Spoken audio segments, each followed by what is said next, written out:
Presentation in association on WNY News Radio. It's another week of the Nick and Dan Show, Season 2, bitches.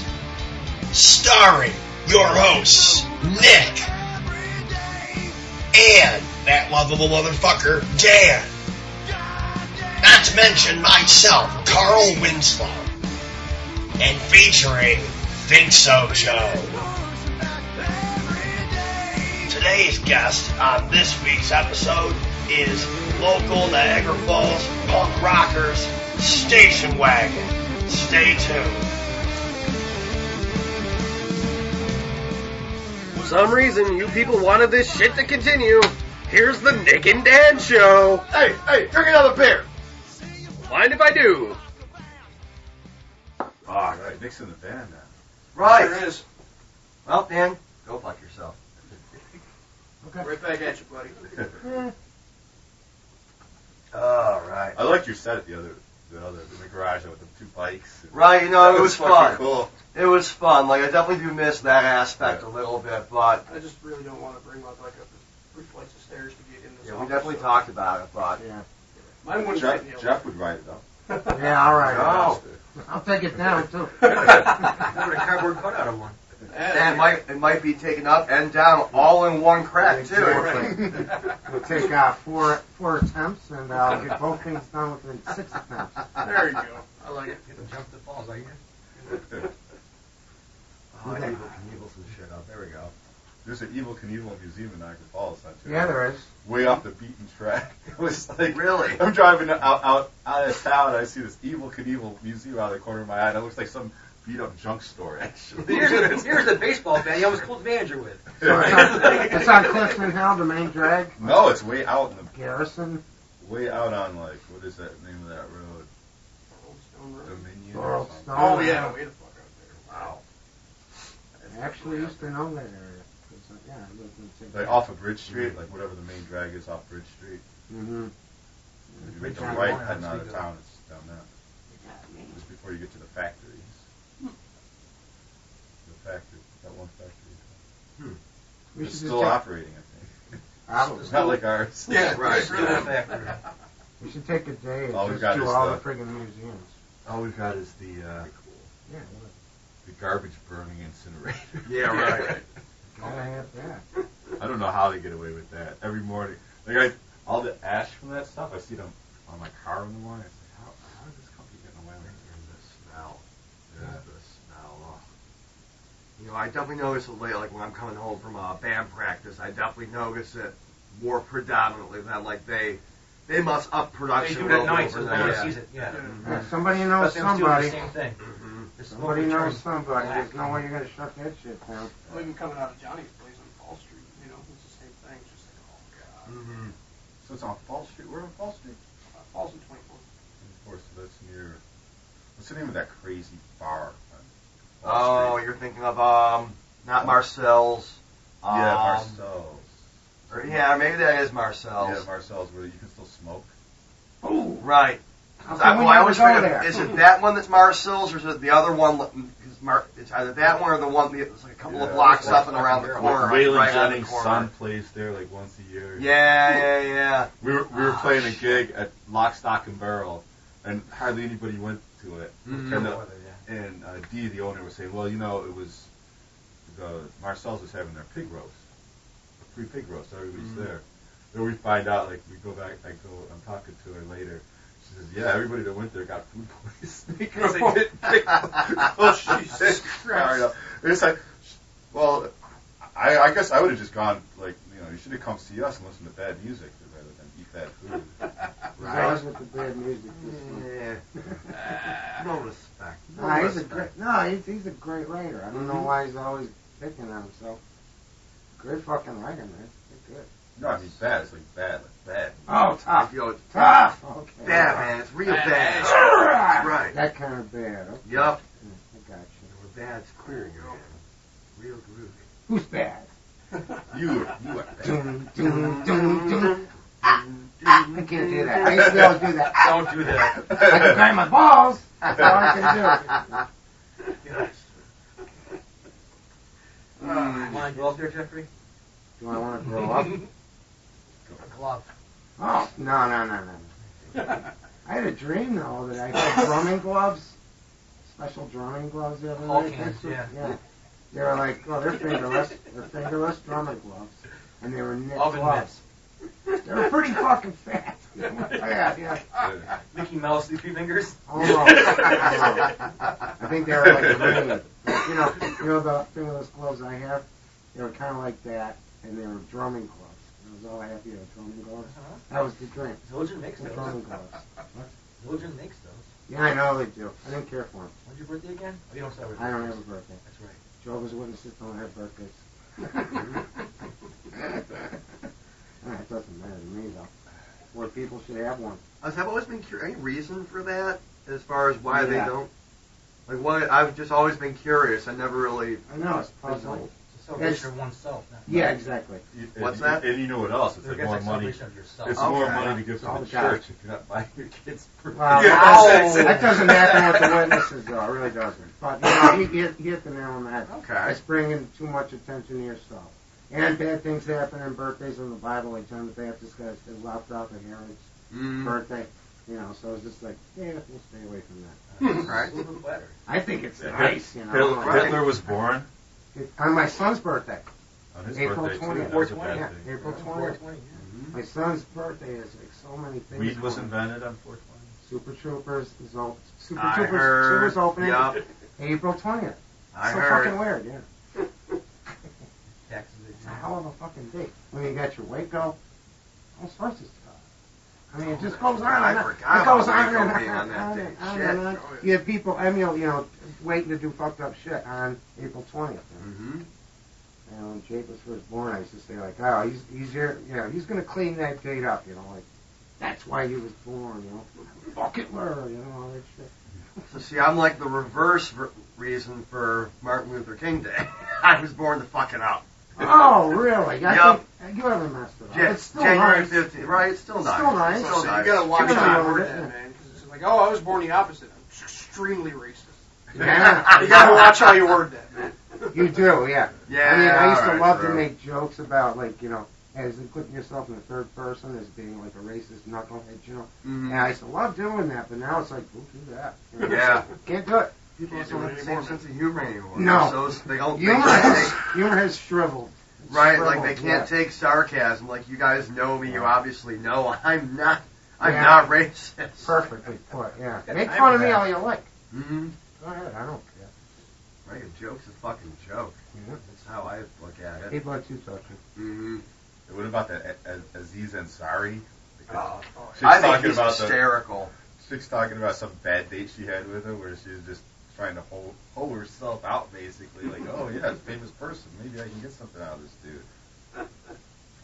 Right. The girl you're talking about, is she a comedian or something? No, she's anonymous, but she anonymously accused him of, like, she talks about this date that she went on with him, where, they go out for a rest of dinner, and he's rushing her through dinner, like, let's just go to my place. Oh, I just want to. And the dumbass goes to his place. It's like, well, I don't want to go to your place. I want dessert. I want at least dessert before I put You out. can have it on Yeah, my right. place. Like, get all my You know? courses of the meal out of the way. Hell. You gotta work for it. Right after dessert, maybe get like a little one of those little glasses of ice wine too. Like get the whole shebang out before you fucking go back to the house. Dirt for Miller, take Yeah, that's home what with the it. ice wine's for, so Right. get more money out of the date. Right. Freedom ain't free. Dessert and aren't dessert free. wine. I Freedom definitely not want free. diabetes. I want the gelato and the ice wine. Hey, be your own dessert. You go hard with that stuff, No, don't you? fuck that. You don't play around. Gelato. Can't do That it. does sound good. Yeah, I haven't had that in dogs in I think they had 3 different gelato places in Niagara-on-the-Lake on that little main drag there. Oh yeah. Everything there is so fucking expensive. Fancy, isn't I would You're just go gonna into the find that in stores. many of those like kitschy areas though. Yeah. But Yeah, they had $60 bottles of maple syrup there. I don't doubt that, It yeah. was like a pint of maple syrup for $60. I'm like, oh my god, who buys this stuff? That was dollars, right? Doers. Oh, yeah. Dullard is a better name. I mean, I guess all the people from Toronto are used to paying a lot of money for stuff. Of course they are. Yeah, right. Yeah, Toronto's expensive. The Asian culture, though, they buy that shit up like it's water. Canadian maple syrup is not the best. New York State maple syrup, amber, is the best freaking maple syrup. New York State, amber. The best. Vermont. Super Troopers. Yeah, well, they were drinking not Vermont. Yeah, they were Because they weren't gagging. No. No, seriously, I don't know what the big deal is in Vermont. It's a hoity-toity area, and Yeah. where all the rich people go, so. It costs more, it's got to be better. Actually, ours is the maple So syrup. yeah, that's the thing. There's a reason for it. Yeah, they got the best freaking maple syrup. Mm-hmm. No, absolutely. Like I always like them out in the Finger Lakes. I'll grab like a couple of bottles of maple syrup from out that way. It's just so good. Right, So that's good. for sure. Mm. That's where you get it. Damn it, Dan, what are you doing after we get done here? You feel like driving the Finger Lakes with me? I need myself some syrup. Actually, I got a gallon of like maple syrup in my refrigerator. Please take some. Is it New York? There's no way I can hook you use up. it all. I know my boss's father makes it. Oh, yeah, Really? you got Sugar Shack? Yeah. I can get a gallon for like, what, $45? No shite, he's got a Sugar Shack? Where does he got it? In South? It's south, yeah. South. Yeah, I had a friend that has it too. That's all you get Mm. But I mean, I ended up throwing out half of it. Oh, don't, yeah. Give it to me in a You plastic couldn't But it bag. gets moldy and You stuff. couldn't Yeah, I know roll it does, yeah. Scrape Real- the mold off and you're good to go. The worst That's thing to do is straight drink from out of the bottle. The worst thing to do. I did Yeah, I rice don't do seeds. that. Drink out of the bottle. Yeah, or got poisoning. We all need. Ergo, I go, I'm tripping, man. Yeah, I'm tripping, man. This bread's bad. Groovy. Groovy sauce. Well, it looks pretty. It doesn't taste pretty. You ever see that dude? He used to work at Mike the mechanics Myers, shop. like, You see him going Nah, down the street with a big beard. Meyer shuts off and And, keeps recording. Just like you walking Dealer's down the street choice. in camouflage. You always wear camouflage. Give it to it. He was helping the mechanic out for a little while. I started talking to him. Don't leave it to me. I was telling him, like, hey man, we're playing like at the River Pub. He's like, oh man, I can't go because I'm going to an acid party. I'm like, an acid party? Like, you just go get acid? I said, oh yeah, you know, like, I mean, you have to it depends on like where you want to go to get like the drugs. You know, like if you want to get acid, you got to go hang out with the deadheads. If you want to get coke, then you got to hang out with, I can't remember who he said. If you got to want to get weed, you got to hang out with these people. You know, so. It's like, you want some acid? I'll get you some acid. Like $10 for this. Let me know. You know, it's just, I was laughing my Did you ass have a off. printed menu? When was this? When was this? Like next to the last time we played at the River Pub. Oh, man, it's like, yeah. I was telling you about it. Right, And right, you were like, yeah. saying, yeah, I haven't done acid in a long time. Let's do some acid. I would like to do some good mushrooms. See, that's why I always like mushrooms more than acid, personally. Yeah. The overall high was a little bit better. Yeah. And then, yeah, you're right. You never It's knew what you were cutting it with. It's organic, so. too. You kind of like, because with the acid nowadays, I'm afraid to take anything. that's- Exactly. You don't know what the heck's in there. Yeah. You don't Right, know. God knows Yeah. what they're doing to it or what Yeah. they're Right, cutting and with there's it. there's some sick drugs Exactly. out there, like that synthetic. Yeah. That synthetic weed. Yeah, It's basically like taking nerve gas. Yeah. Like it shuts off the chemical that tells your cells to stop a stimulation. Mm-hmm. So basically, every time, like every sound that you hear, it keeps reverberating in your head. Everything that touches you, you keep feeling it. Mm-hmm. And it drives people completely insane. Like you hear these stories about people ripping their faces off and eating people. They're doing that shit. It was bath salts. That's same true. thing. It's the same thing. It's the same thing. It boils down to the same. It's Yeah. like DMT. Fucked up DMT They call or it something. Oh, yeah. Not good DMT. I don't know what it is. It's something scary. Yeah, Who it's would like want that? a lot of people Probably like people to think they're chewing on Tide Pods. Yeah, people think that it's, it can't be that bad. It's like it's synthetic weed. It's legal and it's synthetic weed. It can't be that bad. Hey, that's why they Every once haven't in a while outlawed you- it, because it's killing people. You hear about some football player that goes nuts over it because they don't want to smoke the real stuff because they get drug tested, so they do that. And next thing you know, they're like half naked, crawling up fences on the 219. That was the guy. I'm sorry, what? We had one of those, yeah. Yeah, that was the guy. My sister works. My sister was involved in that. That's what I was going to say. You're talking about that guy who kind of like. Say Merry Christmas, Samson. That was my Christmas present from Samson. Oh, thank you, Crying Dan. out loud. Merry Christmas, One of the Samson. Yeah, that was that one. Do you want this? Because it's the last one. No, Take it. no, I got No, please take it. It's the last one, bud. No, Are you going to fight with his Oh, yeah, sidewalk. Right. They'll find a way. We will fight. You can drink the beer, just don't move the mic. Okay. Right. I'm just gonna level it. I'm not level, man. Just make it fucking go from side to side a little bit. God damn it! Sounds like shit, you'll know why. No, it doesn't! It's exactly the same! Boy, this is good. You sure you don't want this? It's like coffee. I know. Boy, that's I'm good. drinking some coffee. Yeah, those breakfast stouts, they are good. I've never had this. It scores a perfect 100 every year. That kid's happy. I don't blame him. You know, usually I gravitate away from stouts typically, but Founders does a couple of real nice Yeah. ones. Farmers is good everything. Mm. I definitely had my fill of stouts. Interesting visits to the toilet with stout. Wow. It's like, you know, one of those times you happen to catch out of the corner of your eye, you do a double take. Right. Looks like an eel in there, you know. And there's that brown halo around it. What the hell am I drinking? Are you recording? Are you catching this? Oh, yeah, we're recording. Oh, this is absolutely cool. Yep. That's the usual line in are you getting this? Oh, yeah.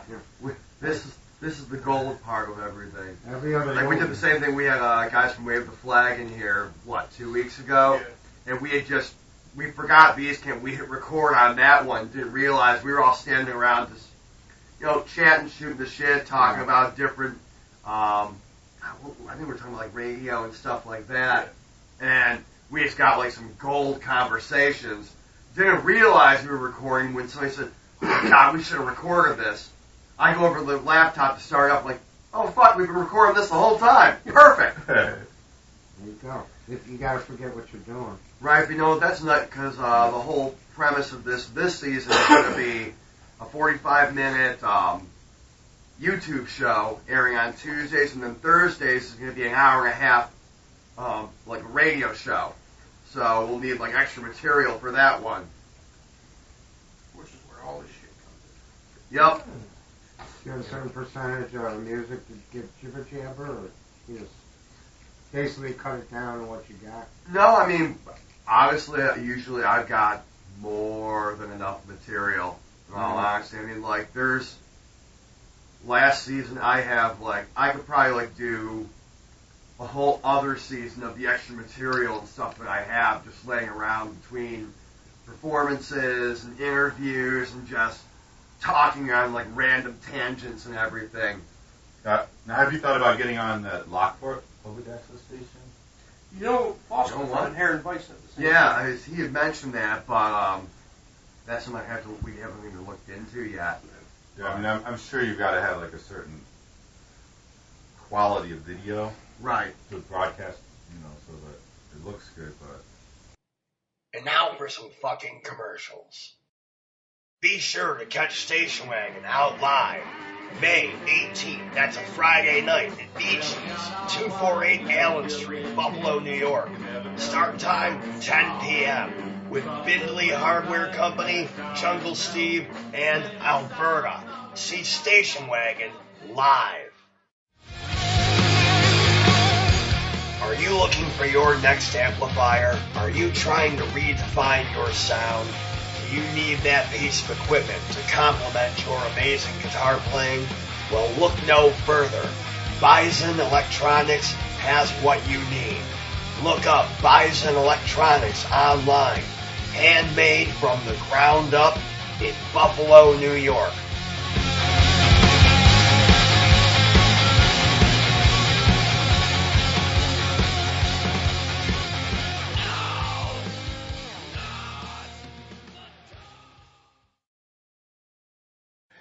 Hi there. This is Nick from Dan Nick's Used Guitar Emporium. I know what y'all thinking out there. Down there at that little small shop, all they got is about 4 guitars and that's about it. You're wrong. Need yourself a microphone?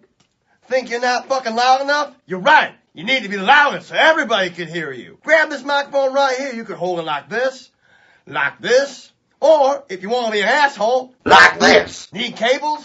Got them bitches too. Come on down to Dan Nick's Used Guitar Emporium, where you can make your ass louder.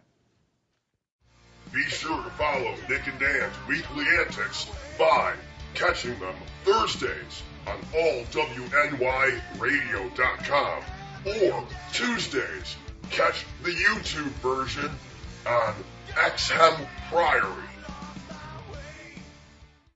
And now for world news with that asshole, Dick Handy.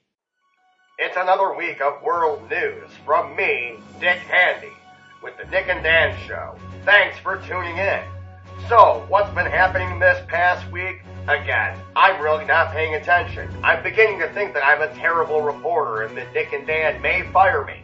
But quite honestly, I don't care because I've already sunk to this level.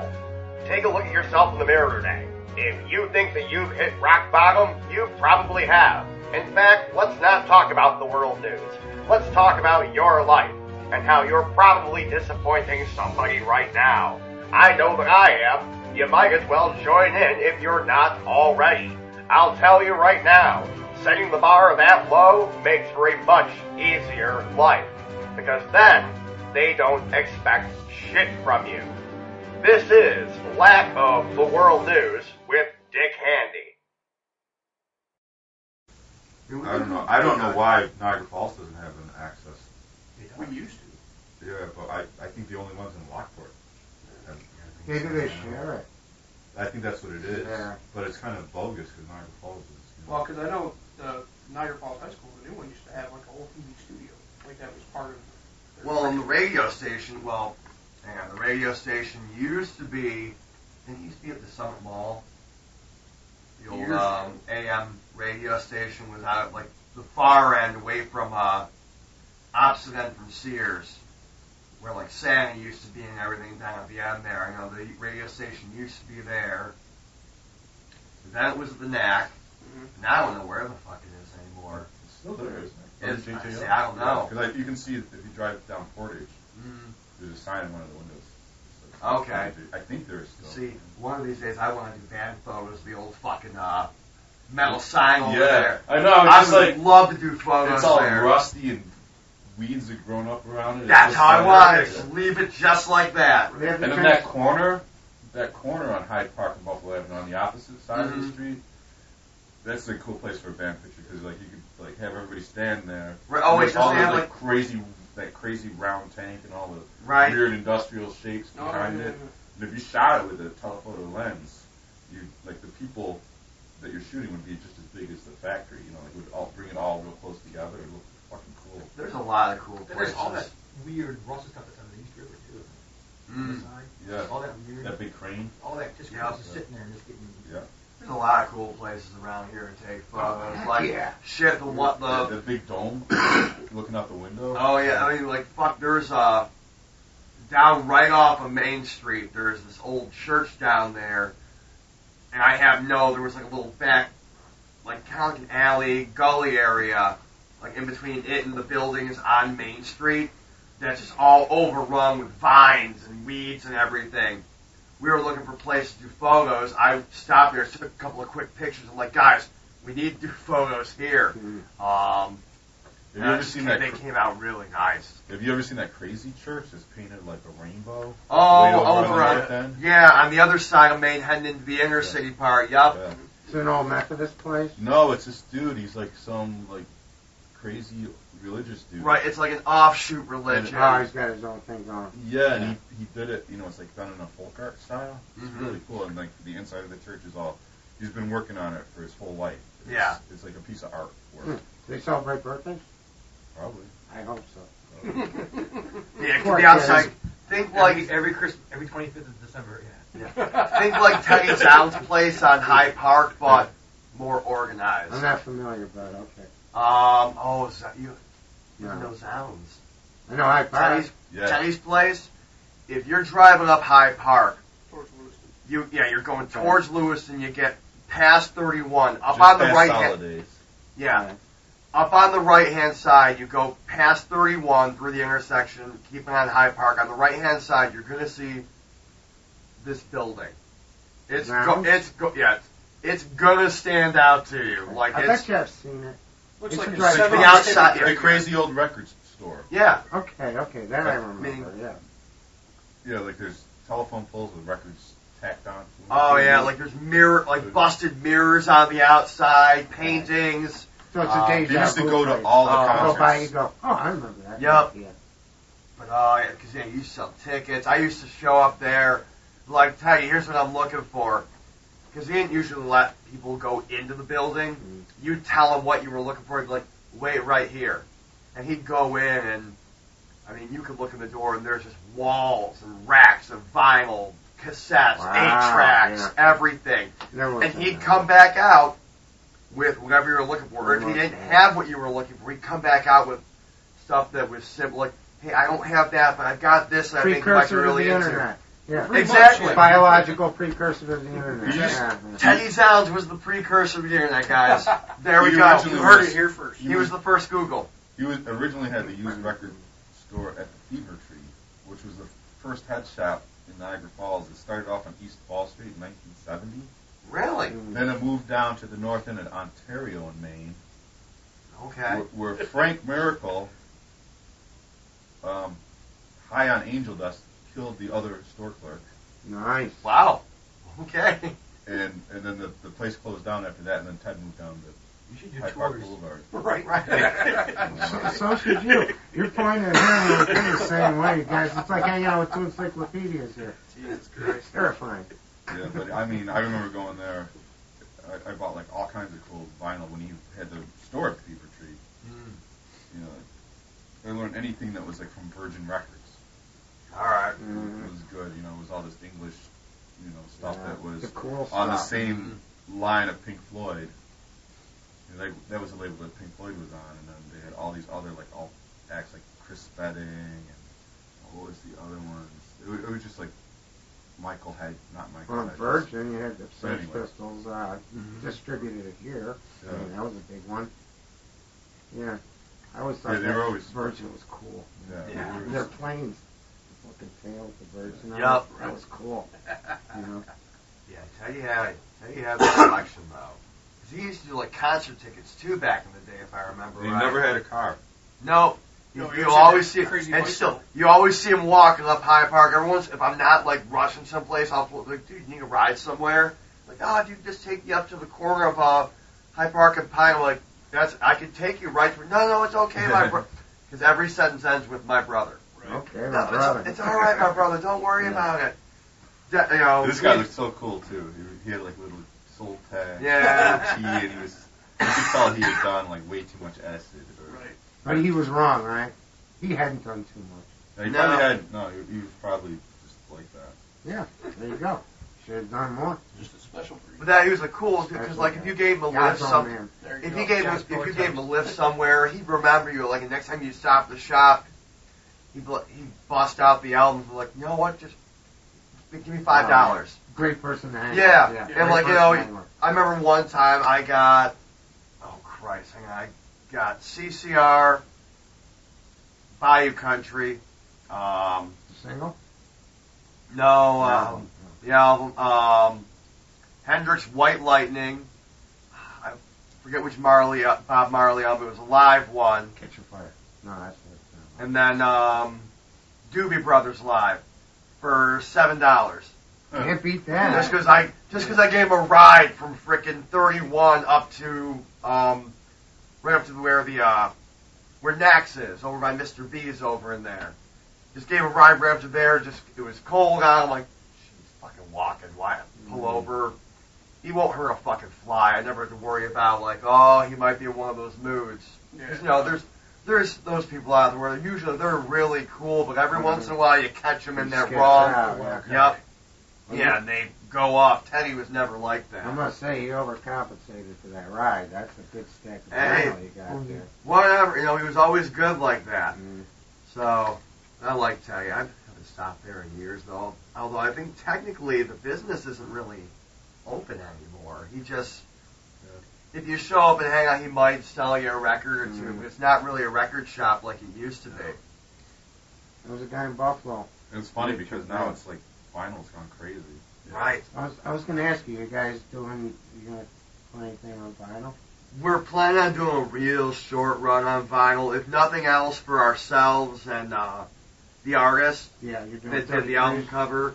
Yeah, we're into the full-size 33s, so, yeah, I've been looking into it. I mean, they're fucking pricey to get them pressed in a low run, but it's more so going to be just for us initially. Right.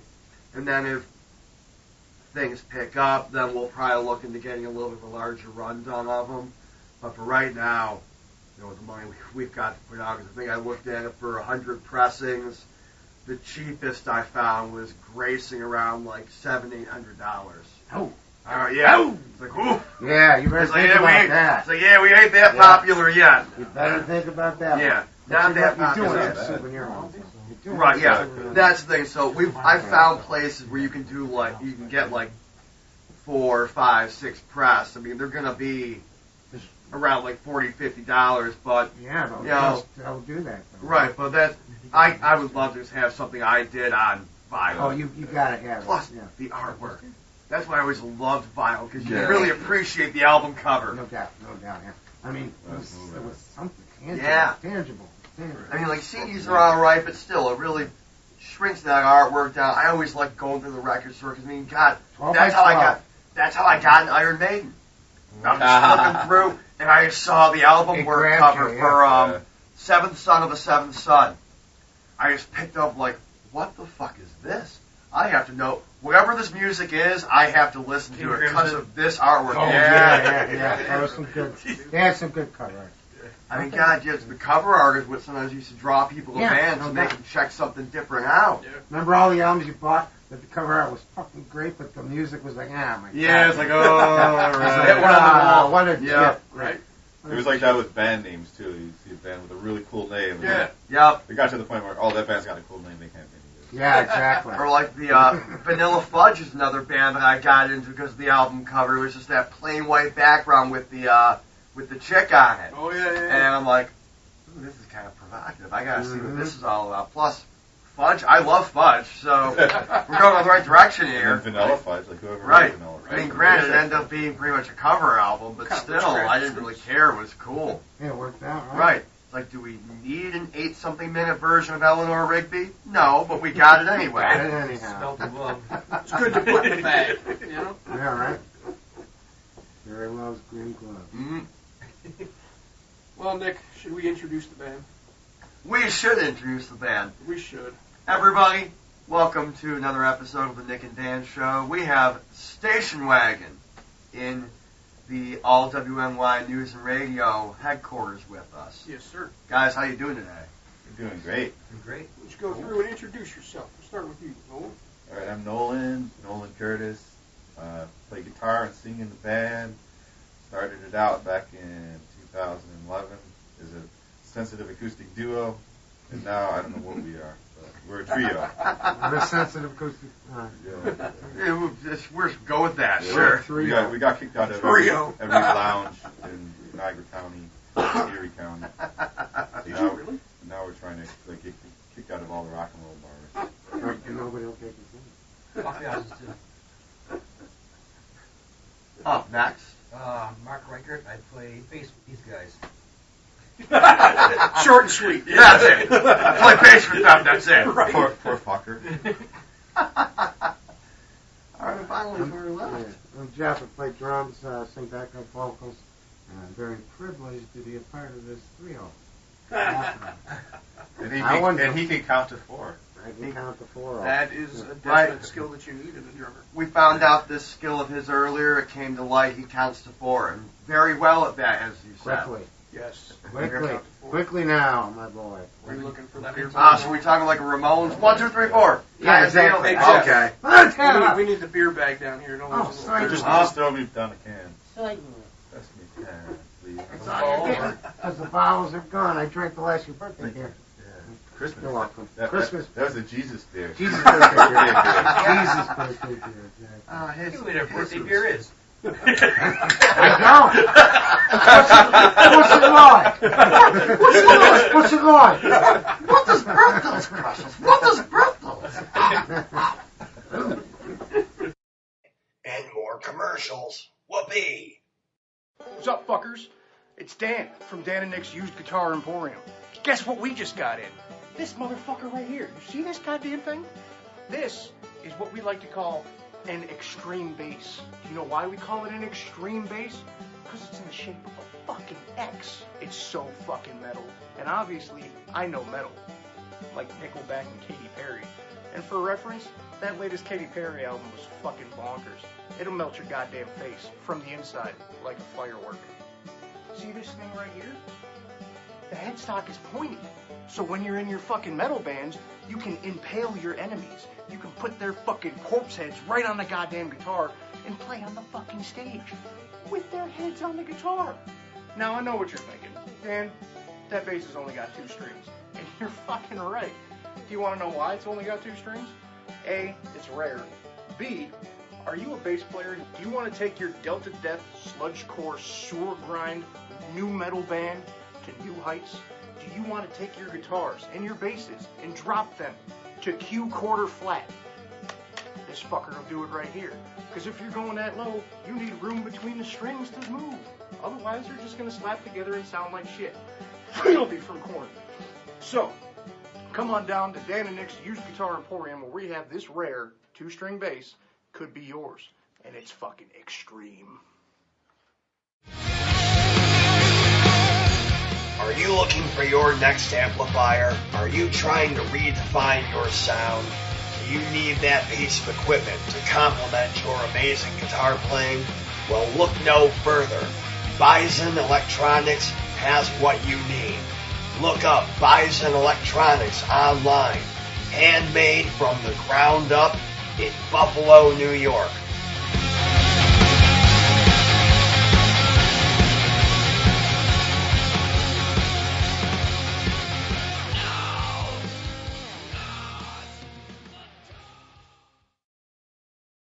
Be sure to catch Station Wagon out live May 18th. That's a Friday night at Beach's, 248 Allen Street, Buffalo, New York. Start time 10 p.m. with Bindley Hardware Company, Jungle Steve, and Alberta. See Station Wagon live.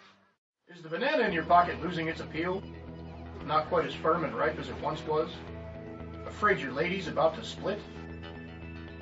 Will a capuchin monkey walk away in disgust?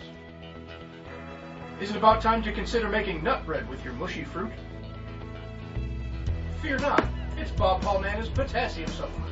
Side effects include, but are not limited to, spots on your peel, pale yellow color, loss of erection, opening from the wrong end, low blood pressure, high blood pressure, no blood pressure, unwanted satanic friends, divorce, marriage, polygamous marriage, premature browning, attraction of fruit flies, spontaneous human combustion, feeling of spiritual enlightenment, and finally, overwhelming feeling of wanting to add yourself to your favorite breakfast cereal.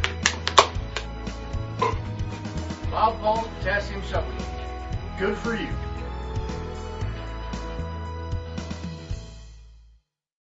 Be sure to follow Nick and Dan's Weekly Antics by catching them Thursdays on allwnyradio.com or Tuesdays, catch the YouTube version on XM Priory.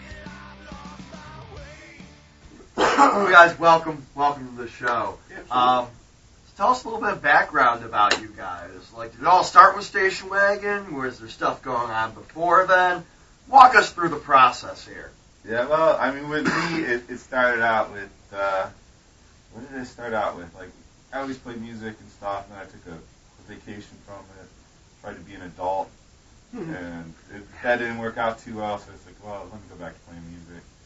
And now I've been at it for about 15 years since I got back into it, and about 5 years of gigging. And, you know, it's just been great, you know, like the best thing about playing music is meeting the other musicians, because it's just like, they're the only ones in the world that realize how much effort it goes into, like, playing music. I remember before I really got serious about playing music again, I'd watch a band and hear somebody hit a wrong note. It's like, oh, that guy's not good. You know? Now I realize, like, now it's like, he only hit one wrong note. It's way better than me.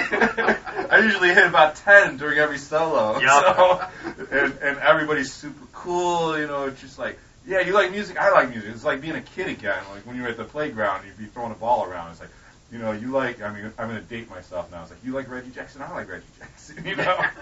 But, I mean, that's the best thing about it. Like, we don't make any money. Everybody thinks we're stupid for doing it. But we have fun. Right. That's all that matters. Fucking into that. Yeah. Here. Having fun. But anyway, back to like playing the music. Okay, I got started out when I went back into playing music. I just wanted to play like Delta blues. I love Delta blues. I always loved that. I like those guys that played the metal guitars, those shiny metal resonator guitars. So I bought one of those, and I started like learning how to play it, and I just realized, man, I suck. so then I just realized I just practiced, and I still sucked, but you know I kind of learned how to play the tunes, and it just went from there, and it just became an obsession of playing music. Like you just never feel right unless you got a guitar in your hand, at least at some point during the day. Right. You know, like the first thing I do when I get out of bed is like, where's my guitar? You know? Let me sit around and play a little bit, or just look at it. Just like to look at it. Yep. Like, oh, there you are. I'm okay now. Yeah, man. It mellows you out. It's like when you were a kid and you had the baseball glove. You like take your baseball glove to bed. Yeah, right. I have not changed one bit. Changing and being adult is overrated anyway. Fuck that shit. It sucks. Well, I never tried it. Yeah. So anyway, that's about, you know, to make a long story short a bit, my buddy here, we used to like always be into like different hobbies. We always tried different things. This is like the first thing that we actually tried together that actually stuck. Like we've been doing it for a while now, and we used to always have these different ideas like, oh, let's do this, let's do that. But you know, the music fucking hit a nerve, and we're still doing it. And, you know, having fun doing it. You know, so it's all about fun, man. Cool, man. Cool. How about you? Where does it all start for you? I big music lover growing up. Whole family was into music. Never had enough balls to actually go up and do it for real. Then finally, Nolan a couple years ago needed, like, I need a bass player. I'm like, you know what? That sounds like something fun to do. So I picked up a bass and tried to figure it out a little bit, and played a little drum background, at elementary school. Okay. Then, along with his patience and tutelage and Jeff's patience and tutelage, here's where I am a couple years later. So, trying. All right. That's awesome, dude. Oh, yeah. Awesome. And how about you? Ooh, yeah. Well, music pretty much. Other than my son, music, without trying to be too maudlin. Other than my son, music's the most important thing. I mean, I realized that after like you said, I've taken breaks. You know, I've had breaks, and like oh, get back into it. You know. Long story short, as a child, well, I didn't really care for my old man, but he did two things that I admired about him. He had a sense of humor, and You must have. yeah, I mean, it was a twisted weirdo. No, really. I don't get into it. Forget about him. But at any rate, except for the fact that like he had a shitload of 8-tracks, you know, and that was his big thing. You know, when 8-tracks come out, you know, I mean, when they start getting big, he had to have the basement bedroom, you know, because we had. My sister came along, so like I took their bedroom. They moved downstairs. They had a stereo and tons of 8-tracks. And like my favorite 8-tracks were Johnny Cash, Glenn Campbell, the Platters. Nice. And I mean, I don't know if you guys remember there was a Glenn Campbell show, you know, on TV. That would have been like 60, 67, 8, somewhere around there. And like, when I got my first pair of bell bottoms, I remember like nobody was home, you know, like, you know, I'm remembering this fucking stupid like, no, not that, close. Okay, I saw Glenn Campbell sitting on one of those studio props, and he's swinging his legs, you know, and he's got these fucking bell bottoms on. I'm like, wow, you know, I ain't got those, you know. So when I got some bell bottoms, I remember like sitting there by myself, you know, like my mom would put on an 8-track, she'd skedaddle and start doing, you know, housework. And I'm like going like this, like, you know, I'm like singing along to it, and I'm thinking, I ain't got the sideburns, I just got the, you know, bell bottoms, but I love, you know, music is fucking important, super important.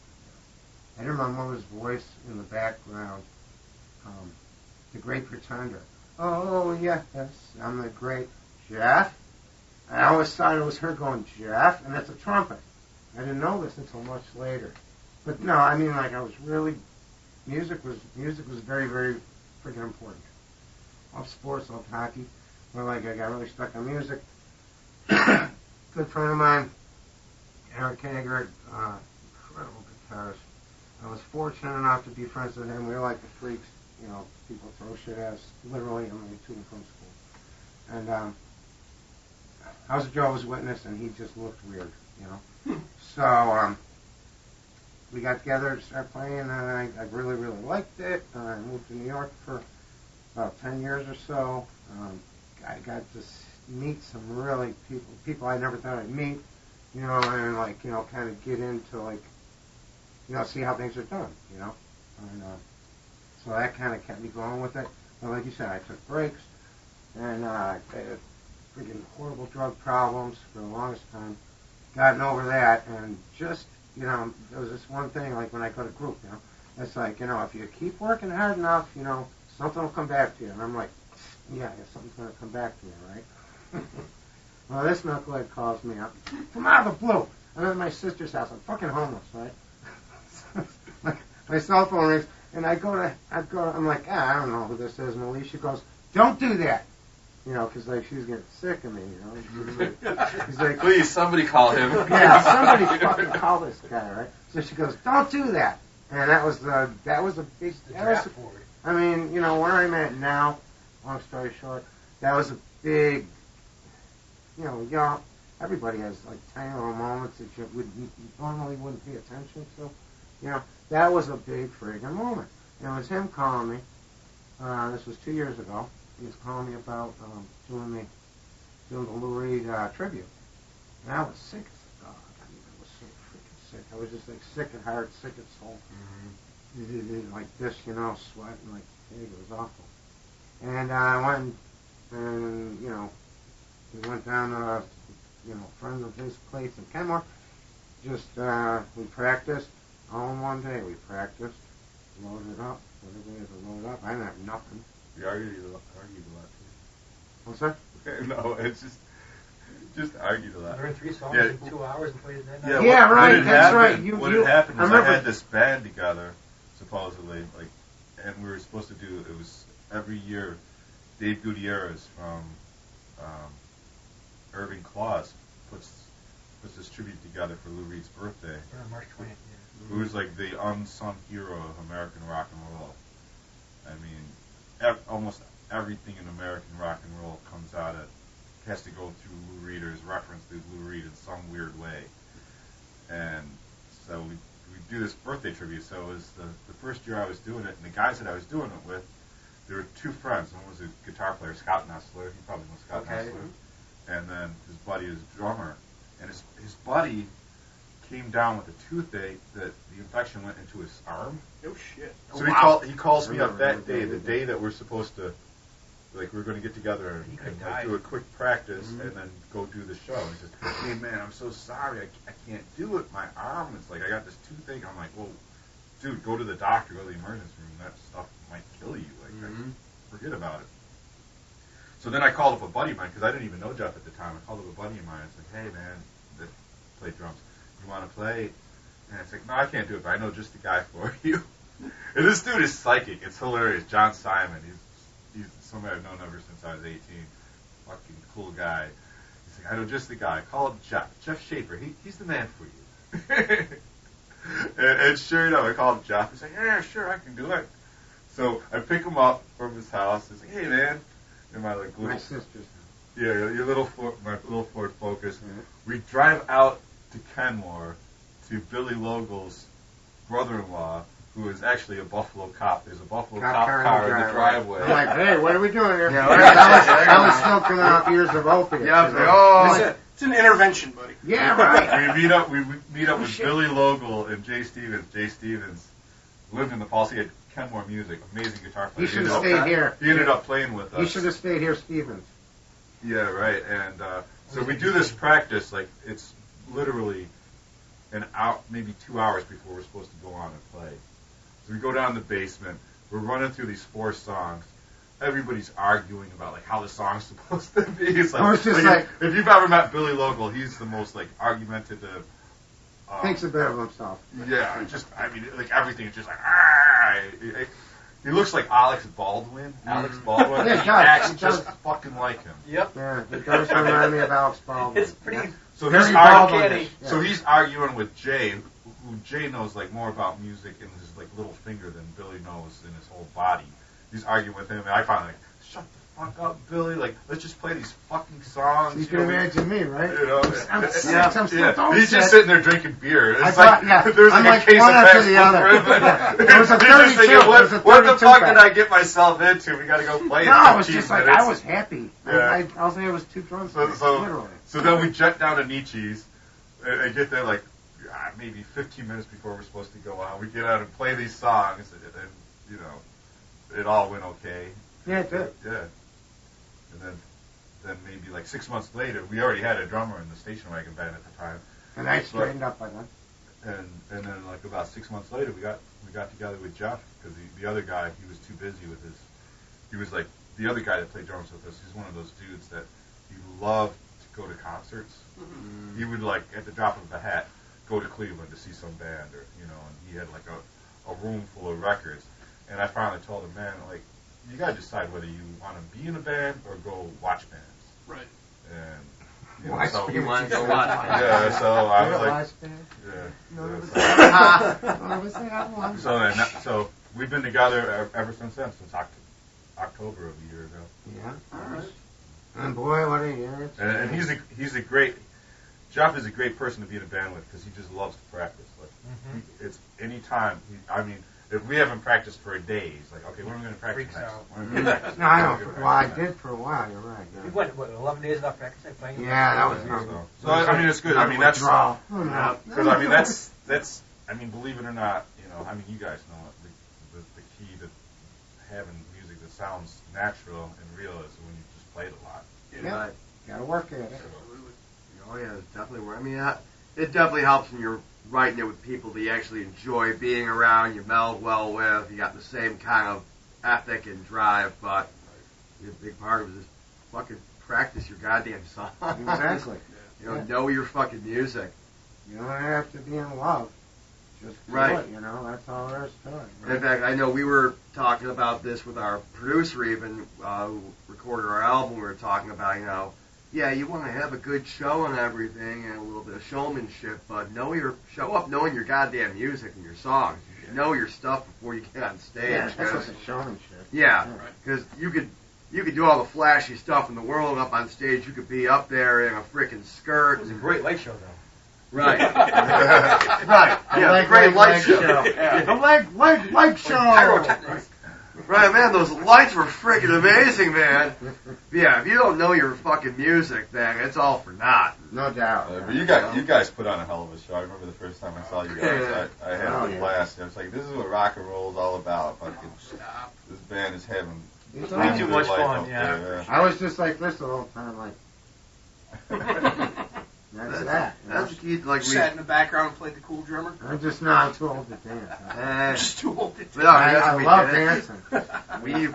Hurts too much. We bury ourselves in the rehearsal room for months on end, just practice, and get into practice, and we're talking like, fuck, there were nights where we were going 4 or 5 hours straight of just running through songs before we even decide, okay, we're ready to go out and play somewhere. Yeah. Well, I mean, at that point, we knew our music well, and we were just having fun with it. Well, we were trying to figure out our own style, too, because we've only been together for like a little over 2 years now. Mm-hmm. So just getting 4 brand new people in a room trying to figure out what comes out, was the big thing. That's a smart way to do it. Yeah.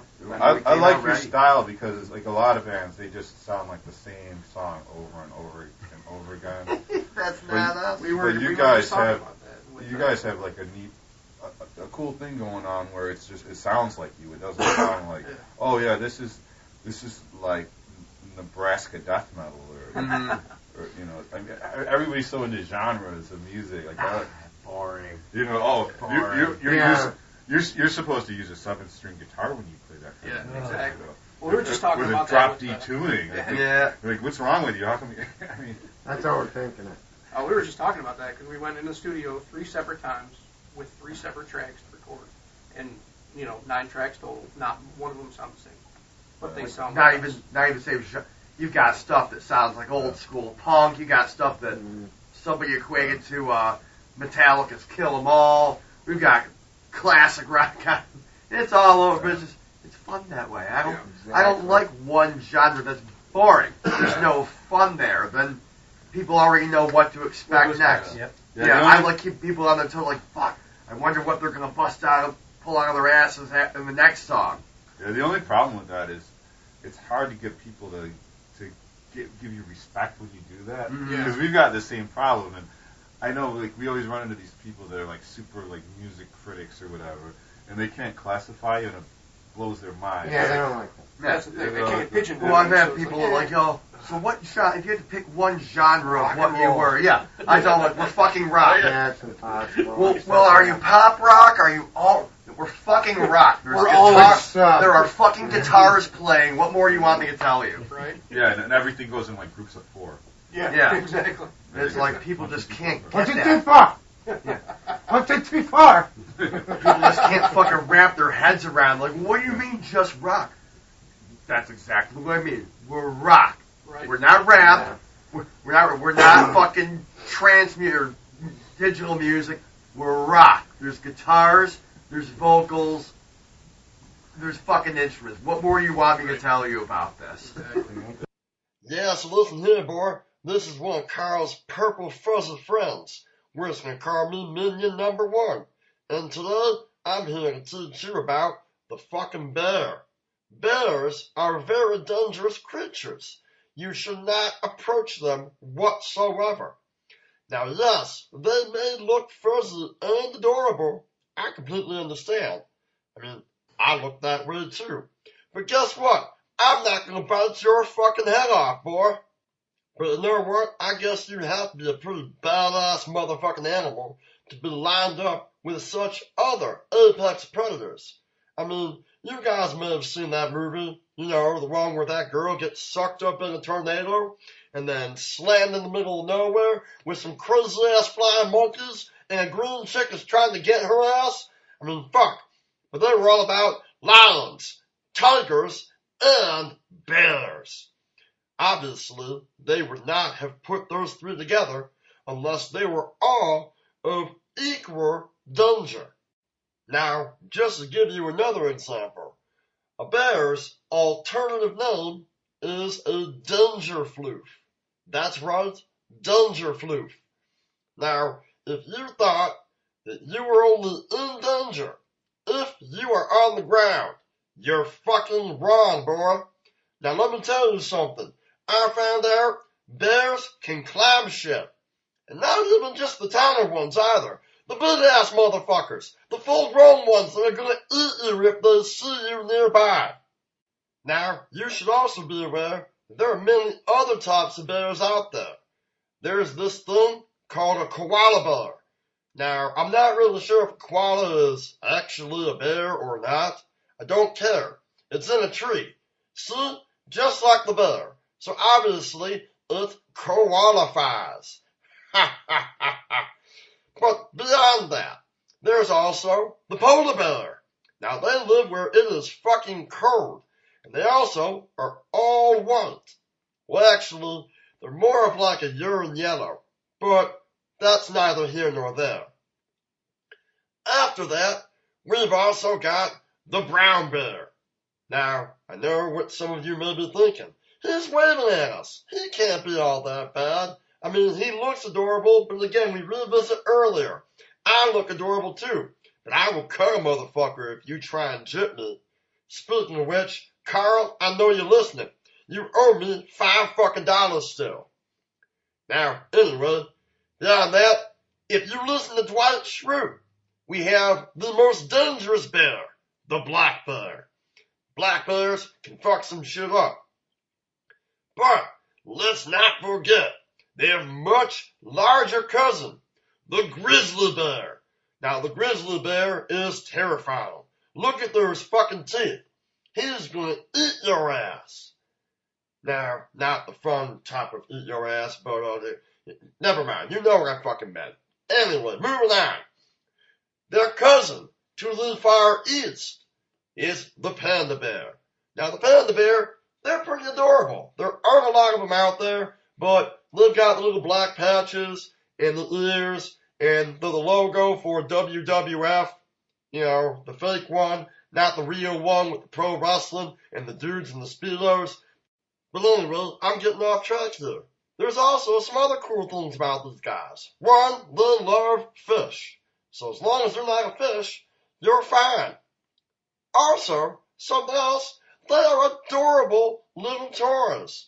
They were named after one of the greatest presidents that we of the United States have ever had, Teddy Roosevelt, which is why we've got the teddy bear.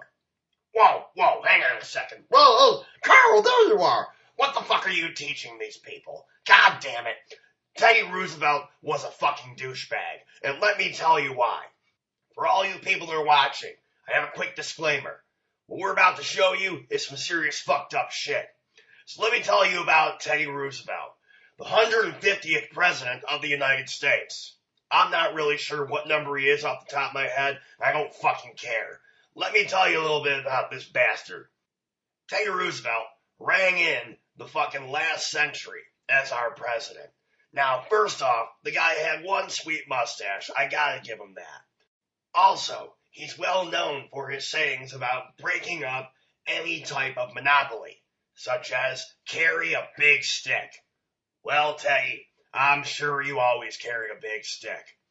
Beyond politics, right here we've got him riding a fucking moose. Have you ever ridden a fucking moose? I know I haven't. That's pretty badass.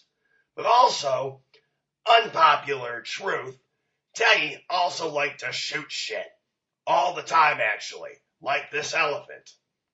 Or this rhinoceros. And here's a drawing of Teddy Roosevelt killing a fucking lion and then holding his hand up victoriously. Now, all because one time, his people dragged up some bear cubs all tied up, and Teddy thought that it wasn't fair to shoot these little creatures, so he didn't. Because of that one fucking instance, it completely wiped out the fact that this motherfucker would hunt down and kill animals all the fucking time. And now we have the teddy bear. So anyway, I just wanted to make sure we had that fucking clear. God damn it, minion number one. Listen, Carl, I'm sorry. No, if you're gonna talk about shit, make sure you give them all the facts. But here, I'm gonna give it back to you. Well, thanks, Carl, for clarifying that. Stupid, smarmy son of a bitch. I always think you know what you're talking about. Tell me what to do, because you talked about duck beavers once. What? What the fuck was that? No, nothing, bro. I didn't say nothing. Listen, get the fuck out of here. Have a good day. But anyway, bears. Watch out for them. They're dangerous. Whether they're walking along up on you like this, or if one stands up and looks at you like, come at me, bro. Or if they make this fucking face. Or if you just happen to be a bass player, like Dan. Because remember, bears hate the sound of smooth bass playing. They're a natural enemy of the bass player. So bass players, watch out, motherfuckers, because the bears are coming for you. But anyway, in conclusion, bears, the danger floof. Stay the fuck away unless they are in a zoo or somewhere out in the wild not close enough to eat you. And now time for more ads. Good God. Be sure to follow Nick and Dan's weekly antics by catching them Thursdays on allwnyradio.com or Tuesdays, catch the YouTube version on XM Priory. This is Nick here from Dan and Nick's Used Guitar Emporium. Have we told you about the professionalism that we show? Come on down, because we ain't like other big box stores.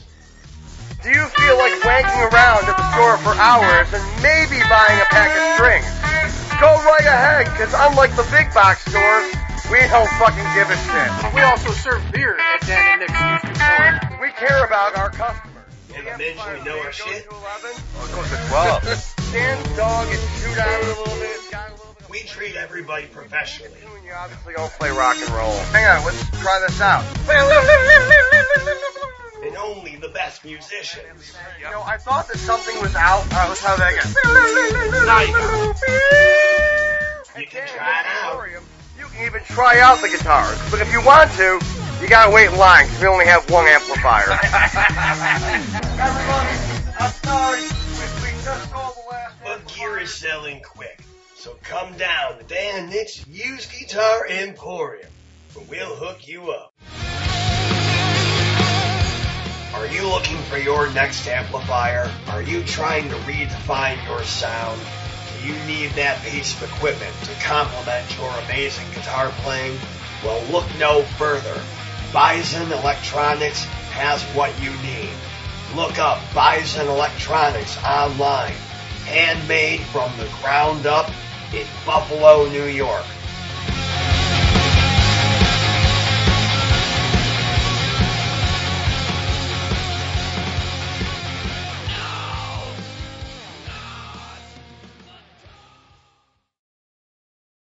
Be sure to catch Station Wagon out live May 18th. That's a Friday night at Beachy's, 248 Allen Street, Buffalo, New York. Start time 10 p.m. with Bindley Hardware Company, Jungle Steve, and Alberta. See Station Wagon live. One thing I forgot, it was like, playing with these guys has been a great experience for me. I mean, really, great experience. I mean, I've been around the block a few times, but this, came just at the right freaking time. Like I said, it's like something good's going to happen as long as you don't fuck up. Something good's going to happen as long as you don't, and it did. And it's not really my milieu, my genre. It's not. It really isn't. Yeah. But it has become that. Mm-hmm. Okay? Mm-hmm. And what are you going to do? But the cool thing about it is you bring your like hardcore punk and like avant-garde almost sensibilities to music that a lot of people wouldn't be able to bring that to. Because we tried different drummers. We tried I'm not going to say any names, but we tried people like everybody said, "Oh, you're playing with him? He's one of the best guys," Mm-hmm. But there were guys from cover bands, mm-hmm. and we'd sit and practice and play a song, and the guy would be debating like, "Oh, should I play this like the Eddie Money like I got it." All you could think of was like anything that he did was in relation to some cover song that he played. Right, before. should I play this like somebody else? Yeah, which is okay, but don't verbalize it. Just and it wasn't. I didn't care about that, but it's just like this shit didn't even fit. It didn't fit. Mm-hmm. And then he comes in. I remember the first time we played, and it was like the first. He gets it. Yeah. Well, I did get it. Yeah. All the music's original music, and he's used to playing original music, but he brought his own sensibility of like making things happen. Because we were always knocking heads. It's like, "Oh, Jeff, you're like doing too much of this, doing too much of that." Mm-hmm. And then he'll like get mad at me like a little kid, so he'll just like go like doing. I don't. Oh, you like that? Kid. How's that? How's that? Does that sound good? It's true though. You always do that. I'm like, okay, I'm gonna let Jeff be Jeff, man. I'm gonna let Jeff be Jeff. I'll shut the fuck up. Yeah. It's on my mood. Sometimes you'd be a dick. Sometimes I'm a dick. I know. He's always nice. You know what? This is the glue. This is the glue. He's our mental health counselor. What do you do? It's fucking hilarious. No, but how many bands start out learning original stuff and then learning covers? It's usually always the other way around. Yeah, right? Yeah. So now we went the long way around. Yeah. That's how we doing covers started with these guys. I didn't mind doing covers. Right. To me, back in the day, covers were like, you don't touch them. No. I don't get. You wouldn't do Black Flag. You wouldn't do. But when we do covers, they're usually like so far removed from the original. Like the core, you'll recognize the lyrics, but it's usually even if we cover a cover, like it'll be a cover of some band that we like doing a cover of a song. Mm-hmm. Whether we like it or not. Just to take it, Right. Yeah. It's like we do this one. Anyway. Yeah, we do the same thing. If we pick up a cover, it's never like the original. Like, no, it's been done that way already. Yeah. We're gonna put our own spin on it. Something different. Yeah. Yep. Do you think? Here's what I always imagine. Like, say for example, I had this. I was a total composer, top to bottom, of the coolest song ever written. And then you go out and people see you coming in the door like, "Oh, look, so and so's here," and then they play your song verbatim. You'd be like, I would turn right around and leave. Yep. Exactly. So. Exactly. There's the originality there. It's like you didn't show me. You show me you can I already did regurgitate Yeah, I already did something you learned. Yeah, at that point you can color in the lines, but what are you creating? Yeah, You know? Exactly. Put on the radio. Yeah, Mm-hmm. There's so many people afraid of coloring outside the lines. they really are. Right, that's stupid. But Jeff, what are some of your influences, man? Oh, my influences were like I was saying when I was a little kid, it was basically what my old man and my mother listened to. So like Johnny Cash, Glenn Campbell, and Platters, love Young Spots too. Then punk came around. Yeah, well, of course we didn't like the Beatles. But yeah, one of the first bands that really did something. Go ahead. Bill Bruford. There you go. One of the first bands that really did something for me was King Crimson. And the fact that Bill Bruford was in every freaking, progressive band. I was like, who is this guy, you know? So yeah, he was a big deal. And then I made the jump to Eric, my buddy Eric, we got together and we started playing, really playing, had a band. And Devo, of all bands, right? I mean, I'm talking really Devo, really early stuff. Check that stuff out, not Whip It, early stuff, And it just blew me away. I was like, because I used to make fun of people who were punks, I mean, I was in North Buffalo, wasn't even in the city. So, and I'm making fun of punks, punks. I was into progressive and stuff. But yeah, Bill Bruford, and then it spun off from there, and here we are. Glad I met these two. Glad I met you two. All four of you. All four of you. Yeah, brother. Serious. Yeah. Mark, how about you? What are your influences? Influences. Well, I know who's good, but I can't get close to that. But the influences are like a simple stuff, like Kid and Gordon and Sonic Youth and Kim Deal with Readers, that kind of just simple stuff. I don't know any of that stuff, but I know just something I can right now I can work on. And Right. Sorry. I don't like the Pixies either. I know. Oh, But I'm just saying the stuff that I can. I like them too. It's like I'm just kind of a neophyte in this. I'm just kind of growing in those. But I do realize, like Jocko and B.T. Collins and that kind of stuff. It's insane. Oh, yeah. And Twistle. I mean, yeah. So all that stuff. So, Hey, Mark, when you quit being a neophyte, stop playing. okay. You always gotta be a neophyte. Oh yeah. I'm not saying that as you an never stop expert. learning. I know. It's Yeah. true. Yeah. I But always it's one of think the I things about music. suck. You never stop I learning. always Yeah. do. There's I always always- something else to do and learn and get better at. Yeah. Always, nonstop. No doubt. And yeah. especially when you get in a band with a bunch of guys who you actually like playing with, you challenge each other. To do something a little bit different out of your comfort range. Well, everything's challenging for me, so it's all good. He'll tell you all the time, though, I think that I'm the sloppiest, shittiest guitar player you're going to find out there, but for some reason people tend to What are you like sharp? what I'm doing. You're Yeah, sharp as a like, tack. dude, you're really good. Like, were we listening to the same fucking thing? Because I thought that every solo I did was fucking garbage, and I was way off the mark.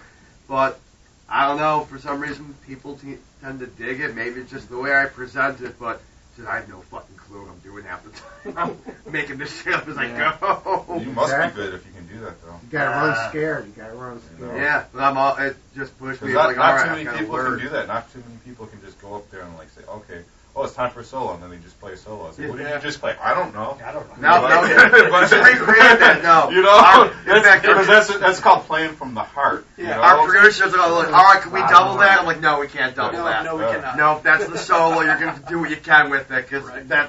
it's once and done. It's never done the same way twice. So wait. There's like a basic But structure. the like tape wasn't running. Yeah, fuck it. All right, well, looks like we're going to do a different solo then. The reason why you guys disagree on how you sound, see, it's the skull structure. Yeah. That's all it is. It's skull structure. The way your noggin handles the sound. Like for example, first time. No, Jeffrey. No. The first time you heard yourself on tape. Oh, God. I was like, who the Christ. fuck is this? Seriously, I was so irritated. No, I'm talking about just talking. Oh. I sounded really nasal. Yeah. I You're from sounded Buffalo. like a sissy. I thought I sound like a sissy. I know I do, but I like to think I don't. No, that's a major reason why we all hear things different. It's your freaking noggin structure. Well, then you're always going to be your biggest critic too, because you know where better be. know where You every better note be. should go, Yeah. what every rudiment should be. Yeah. And Right. you hear when you make those fuck ups. Other people probably won't. The rest of the band probably doesn't even notice. But hence why we don't do originals. yeah, Don't do originals. What are you talking about? do the originals. Don't do covers. Oh yeah. Yeah. Wow. Somebody get that man another drink. Right. What happened? See, what happened was... We're going our direction again. Well, I got an erection again. We don't do no originals. Yeah. There you go. There you go. And like you said earlier, we do covers of covers. Right. Yeah, covers of covers. That's a fact. Like comforters. Right? Yeah, No, that's the greatest line I've heard in weeks. He comes up on him. He's silent but deadly. I just made that up. SBD. Yeah. SBD. Silent but deadly. There we go. When he opens it up, it ain't dumb. Yeah, no, I'm going to give up talking because I can't talk anymore now. Well, yeah. What are some of your influences? Yeah, I grew up listening to like the most cheeseball music. You know, I was born in 1959, so I grew up listening to Sergio Mendes and the Brazil 66 and the Fifth Dimension. And I remember going to Salvation Army. Salvation Army. I remember going to Salvation Army day camp in the summer when I was like 10 years old, and there was all these kids from the inner city, and they'd like say, "Hey man, what kind of music do you like?" I was like, "I like the Fifth Dimension." They started laughing at me. I almost got my ass kicked for the cheeseball music. I like, "You never heard of James Brown?" What the hell is that? Al Green. I'm like, I'm gonna get beat up again. It's funny you should bring that up. Sam Cooke, anything? Who's he? The guy works in the kitchen. You dipshit. Yeah, so. Well, then in 5 years later, it'd be Roy Clark. Yeah. Oh, yeah. So I like all kinds of. I always thought that I had like the worst taste in music because even when I got into like music that was more progressive and stuff, I used to hang out with all the potheads in high school. This one dude, Dan Dumich, fucking genius. I think he subscribed. This was like 1975. He must have subscribed to New Music Express or something, and he knew all about Brian Eno, Roxy Music, Henry Cow, Can. Cream would have told you about that. He probably got Cream. Yeah. Actually, Cream did. They were like pretty American. Okay. Yeah. So you knew somebody like but I mean, that. that's how I got turned on, to all that music. Plus, like all my pothead friends in high school, we were always into Genesis. We would, and Yes, and all that progressive music. We would sit around in library, like making up, like, okay, what would be the best concert? Like, did you do that in high school? I did. Can you imagine, like, we go to a concert and it would be Pink Floyd, and then Genesis, and then ELP. No, it'd have to be Tall. Like it would just argue endlessly. In between, like pretending you were rolling joints out of like rolling papers and like shredded up paper so you could practice. Yeah. I don't know. It was weird. Like high It school. was a weird time to grow up. We grew up in a weird time. Yeah. You know what? That's why you should bring that up. I pretended I had like my little pot set up too. I didn't touch pot until I was 15, I think. 13. No, I'm sorry. It was like 15. First time I smoked pot. Smoked pot for a drink. Same thing. I used to pretend. Oh shit. My mother got glasses, and then she didn't like the little the silicone wipes. They were purple. She didn't like them. So I look at them and I go, oh, these are like rolling things. Like a fucking dipshit. I take them to school, and I got like oregano or some shit, and like I got called on it immediately. I'm like, I was actually rolling a thing. You did that. You did that. So I'm not the only freak. Here. I'm not the only 3 freaks. That's so comforting. Thank you. I didn't know that. I thought I was the only jerk at this. No, because I remember watching I grew up watching like the Cheech and Chong movies and everything, and I'm like, oh, okay. And then I realized you could do that with cigarettes too. And my father used to smoke like heavily. He hasn't smoked cigarettes in years, but he used to have the shredded tobacco. And I'm like, hey, can I roll that cigarette for you? I roll it up for him. Like, here you go. So I was even practicing that way too. Oh yeah, I like, oh, this dude fucking loser. Who fucking taught you how to roll this? Nobody. I just watch TV. Why don't you show? So my father showed me how to roll a cigarette. Never really realizing, and God, I hope he doesn't watch this episode. That he was just training me for how to roll a joint properly. Thanks, Dad. Yep. He even taught me like the dollar bill trick. Like if you roll it eventually, you put it in your So I guess to ask me like, okay, what my influences were in music, it was drugs. There we go. There you go. I always fell away from it. I remember the first time I did acid. It was like the last day of school in 9th grade, and my friend's sister had 4-way window pane. She gives me a hit of acid and like fucking. It was a half day of school, so she gives it to me like in the first period of school. Perfect. And I'm like, in a half hour, I'm tripping my face off on this, crazy, like, they made acid really good back then. And I couldn't wait to get home because I had Pink Floyd Metal on vinyl. That's all it was on. It's vinyl back then. This was 1975. No choice back then. And I remember putting on the vinyl and listening to this music that sounded completely different from that it ever sounded before. You could hear like the silences between every note, and there would be like interesting sounds in those silences, and I was just like, wow, this is a whole another way of experiencing the world, and I will never think about things the same way. Nice. So, Four color. Yeah. The first album I ever listened to on acid, God, they had to be Black Sabbath's Technical Ecstasy. It was probably the first album I ever listened to on acid. I'd probably be,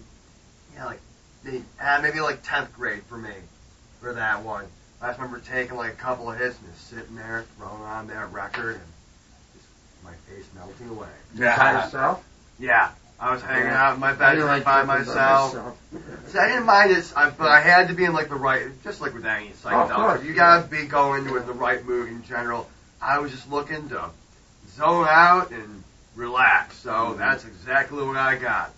And then that side of the record stopped, and I thought that something had ended in the entire world. I'm like, where'd the noise go? Yeah, it's so and quiet. Then I saw, it's the quietest quiet you'll ever fucking hear. And then I looked, I'm like, oh yeah, the record player. 2 hours later. 2 hours later. Right. Yeah, bro. Yeah, it could have been 2 hours later. It could have been 2 hours later, 20 minutes later. I finally flipped the record over.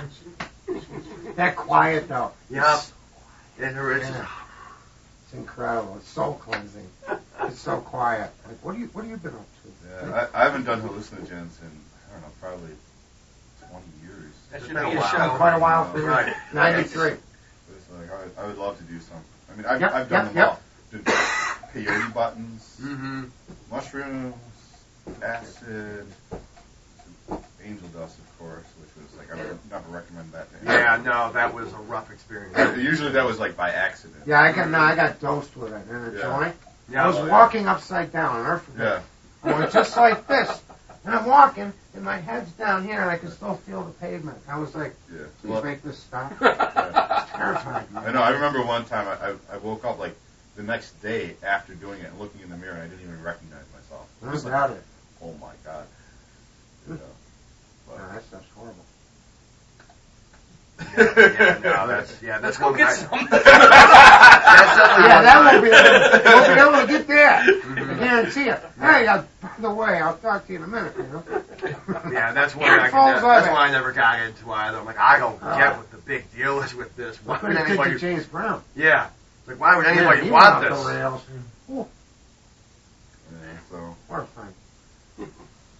But I did have a good experience doing angel dust. I remember playing shuffleboard, like the old-fashioned shuffleboard. Yep. And you just have such command of your physical. Like this? No, the pucks on the Oh, board. okay, like the a bar, Hamas not 18. outdoors. Okay. And I could put the puck on the end of the board and do a hanger every time I did it. I was playing against the owner of the That's bar the Florida version. and Yeah. was basically, the guy that like lived at the bar and played shuffleboard, for whenever he wanted. I was playing with him, like, I couldn't even talk. Didn't even know my own name. But man, I could play shuffleboard like a fucking expert. Look at the trophy. If you'd have played your cards right, you could be on in that bar right now. Right. Yeah. This one's for the bar. Hey, fuck you. Oh, fuck. Pink slips. Right. All right, boys, we're playing for pink slips today. So you know, every drug, Greg, you know what? every drug has its good points. No matter We what. found one. Jesus Christ. They're for cigarettes. And what's sad though is that most people won't even know what the fuck we're talking. What's a pink slips? What? Yeah. Shuffleboard? What the hell? Why are you Audio. gonna play for pink slips? It means I'm gonna take your fucking car at the end of all this. Just hang back and wait. Something you own. I thought you were talking about getting fired. Maybe a digit. Either way. Oh God, that's right. You used to get a pink slip when you Yeah, got terminated pink slip too. when you're fired. God. I actually got Things one. you forget. Like, hey, pink. Oh shit. It's like, see ya. Here's J. Shit, Schmitz. go. Here's J. Schmitz. Nice knowing you. Should have shown up. And here we go. More ads from some shit. Dan here from Dan and Nick's Used Guitar Emporium. Today, we just got in this vintage mandolin. I'm not exactly sure what differentiates a female from a male mandolin, but this one in particular is a male. I know that because it told me aggressively and then showed me. So if you're on the market to get a dolin, come on down to Dan and Nick's Used Guitar Emporium where you can pick yourself up a man dolin. Currently out of stock of female dolins though, but we do have this one in particular. See you down here. Be sure to catch Station Wagon out live May 18th. That's a Friday night at Beaches, 248 Allen Street, Buffalo, New York. Start time 10 p.m. with Bindley Hardware Company, Jungle Steve, and Alberta. See Station Wagon live. Be sure to follow Nick and Dan's weekly antics by catching them Thursdays on allwnyradio.com or Tuesdays, catch the YouTube version on XM Priory.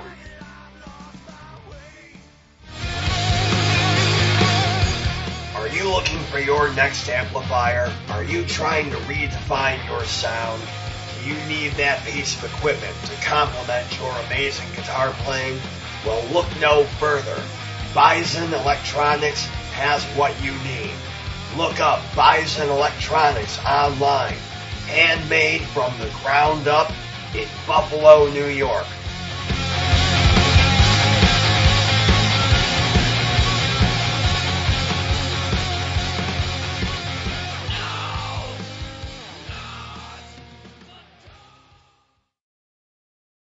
Well, hey there. Do you like knobs to twist? Do you like buttons? I know I like buttons. Come on down to Dan and Nick's Used Guitar Emporium, where we have more than just used guitars. We've also got these things. What the hell is that? Well, this here is what's known as a mix-my-bobber. It's got some sliders, that's fancy, knobs, lots of knobs, even some buttons.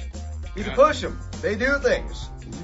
Now, this model right here, it's got at least, I don't know, Dan, what would you say right there? That's about like 500 knobs, I think. I think it's got about 500, isn't it, dude? Easily. Plus, there's doodads on the back. Holy doodad. You can plug shit into that. Wow. So, this right here, I'm willing to say that we'd be willing to let this go to you guys out there in the guitar and music world for, I don't know. I think that $700 is a fair price for this. And that's a steal. You don't even want to know what we had to pay for this. Really. You don't want to know. Come on down to Dan and Nick's Used Guitar Emporium. We've got more than just guitars. Oh man. Time to get my pink slip. All right, So so we when the paused three of you there. got together into a room, and the sound Station Wagon came out, where did that come from? Because you guys are old school rock and roll with like a blues overtone to it. Is that just your love from the Delta Blues? Or? A little bit of that, but I mean, it's really. I mean, we play like all kinds of songs. I mean, there's a lot of. We'll play some songs today that I don't know. I mean, they're more like almost like a '90s kind of grunge sound. You know, but it's like how you guys are talking. Like you just kind of play whatever kind of music you want to play. Right. And we'll play music. I mean, we'll do like country, serious like country harmony stuff, and then we'll do more crazier rock and roll. Like Jeff will do some Iggy Pop. He does. Yeah. I Want to Be Your Dog. I've You know. seen that a couple of times. Yep. Yeah. So we. At his insistence. Yeah. There's like He there's loves no that boundaries. song. It's because it's all music. Yeah. It's all music, and I mean I like the bands that. I mean every band, like a lot of bands go through that. I mean, not so much anymore. A lot of bands kind of stay the same, but you see that with a lot of bands. Like, I was watching, I was in a hotel room yesterday, and my girlfriend's watching some morning show, and they had this band called First Aid Kit. They're from Sweden. Okay. You know, and the first song sounds like typical kind of, 90s YouTube-based repetitive, Mm-hmm. and then I went to take a dump, so I'm in the bathroom, and then I hear this other band. I thought it was a different brown band. note. I hear this like totally different band, because that's what that kind of music drives me to. It's good for. But anyway, It vibrates everything. I hear out. this stuff. I hear this stuff, and it sounds like straight up traditional country. And I'm like yell out of the bathroom, "Who is that? Iris DeMent?" And she said, "No, it's the same band." And they're playing straight up like down home, old timey country. So Yeah, you can get confused very easily. yeah, and we're so lucky. We're in this world where you sign into your streaming music service, and you can hear music from all over the world, from any era. Mm-hmm. Right. And it's real, or you go to YouTube or whatever, and people have gotten so broad-minded about music that it's amazing. So And the sharing, yeah. You yeah, also so get I mean, spoiled too. and that's kind of happened to me, because I'll just sit around and just try. Like, I like reading music critics, and they'll be raving about some band, and then I'll look them up and like, okay, what's all this hype about? Why is this person hyping this up? And I'll listen to it. It's like, this sounds like crappy Human League or something. I do not agree with that critic. That critic is raw. No, sir, no, man, no way, no how. But and some of it, a lot of it sounds good, but it's just amazing. It's an amazing time for music, because just the fact that we can go out and play original music at places around here, and people are cool with it, which, I mean, maybe 15 years, 20 years ago, back in the heyday of live music, bands were making money, people belonged to unions and stuff, but they all had to play covers. They had to play covers. Yes, that shit. But people are a lot more open-minded. And like the most amazing thing that I found is there's people that are actually like our fans that, like, we'll go to shows and we'll see people that show up at our shows. I don't even know how they even found out about us, but they like us just for the fact we're doing whatever it is we're doing. Yeah, Right. Exactly. And that's like, wow. I think a lot of it is too, is because you guys are doing pretty much, we're following in the same footsteps, both of our bands, is you guys are playing music that you like, regardless of what genre it is. Mm-hmm. Like me personally, I'm a metalhead. I love my hardcore thrash metal, death metal, whatever. No. But I want to, sometimes I'm not feeling that, so I want to hear something a little bit different. But to have that from one band, like what Nick said earlier, you never know what's going to come out of that same band. Mm-hmm. I think is very refreshing, especially around here. Keep them guessing. Exactly. Right. I think it's nice too to have a lot of different musical backgrounds in a band. Like, you guys kind of come from a little bit of all over as far as what you were listening to when you were younger. We're like Dan said, he's more the new metal kind of guy in the band. Mm-hmm. Me, my heart's left in the 60s and 70s. That's the music I grew up on. That's what I learned to love. What made me want to pick up an instrument. Like, the thing that made me want to pick up a guitar is seeing a video of Jimi Hendrix playing the Isle of Wight. When he lit that guitar on fire, I remember looking at my mother and saying, I want to do that. Mm-hmm. That right there is what I want to do. Not in my house. That was my father. He leaned right like, not in my house. And then our drummer, Anth, he's straight 80s thrash. He loves his early on metal. And Luke, he's much more early 90s sound. But it really does make for a very fun dynamic when you guys, when Isn't you it so start much better working. you're all like doing the same freaking thing? Yup. Like I always pity bands that are like they're all in the same headset, Yeah. They all do the same darn thing, and they all listen to the same bands, and they all like, it's like, wow, okay, well, you know what, you're gonna get tired of it, and therefore, you're just not gonna be around for long. Well, then when you're got not that, gonna be around for long, either right? way. And then when you got that too, then everybody says, "Man, you guys sound exactly like this one band," and what fun is that? I don't like being told like, you guys sound like this one band. Yeah. I don't want to sound like that one band. I want to sound like us. Well, it's like those posts you see on Facebook all the time with like a new band's trying to promote or whatever. Do you like bands like such and such and Yeah, such and right. such and such and such? well, you should like us. Well, So I don't listen no, to you I'm going to because go I listen hate to all that those band, bands. that band, and that band. Yeah. Why should I listen to you? You're not anything different. I think that's a bad move too. Yeah. Because you could hate all those bands, and they might be a band that you're really going to like. Yeah. But you're not going to listen to them because they put down influences. Exactly. You know, it's like it's okay to talk about influences. We're but like, you don't do you like advertise them. Sludge? Yeah, that's how ours is too. 'Cause ours is like the ours is like the most irreverent shit in the world for influences. In fact, we let our guitarist Luke write it, so it's just like something about like we like wearing underpants. Sometimes they're our own, sometimes they're not. Do you like beer? Yes, yes. Sometimes it's my own. Yeah. Sometimes it isn't. Yeah. Beer, beer, beer, beer. I think is one of the lines in there too for our influences. So yeah, it's the most irreverent shit in the world. Nothing. It's spelled 2 different ways. Yeah. Nothing like as far as where our musical backgrounds are whatsoever. No underwear was hurt in making of this film. Right. Oh, by the way, what's a computer? It's a computer. It's a self-fitter. Up the stairs, mister. Get yourself there. The phone. Oh, fuck. So, ladies and gentlemen, coming up, we're going to have some fucking station wagon for you, playing some music. We'll be right back. And now for those things we call ads again. Is the banana in your pocket losing its appeal? Not quite as firm and ripe as it once was? Afraid your lady's about to split? Will a capuchin monkey walk away in disgust? Is it about time to consider making nut bread with your mushy fruit? Fear not, it's Bob Paulmana's potassium supplement. Side effects include, but are not limited to, spots on your peel, pale yellow color, loss of erection, opening from the wrong end, low blood pressure, high blood pressure, no blood pressure, unwanted satanic friends, divorce, marriage, polygamous marriage, premature browning, attraction of fruit flies, spontaneous human combustion, feeling of spiritual enlightenment, and finally, overwhelming feeling of wanting to add yourself to your favorite breakfast cereal. Bob Paul's potassium supplement. Good for you.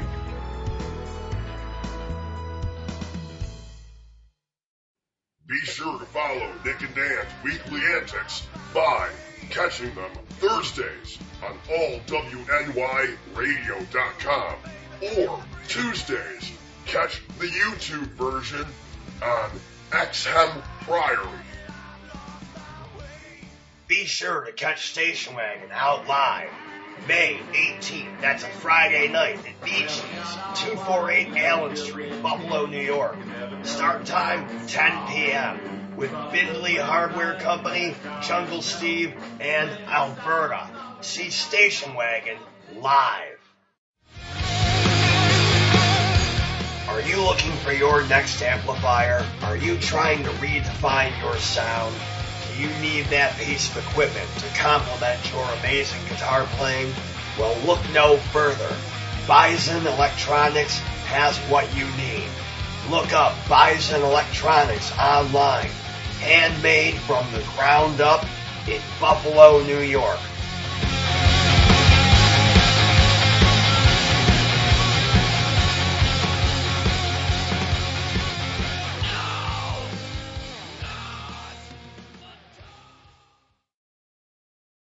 Now a performance from the Station Wagon. All right. So, ladies and gentlemen, for your listening pleasure, we give you Station Wagon. Station Wagon!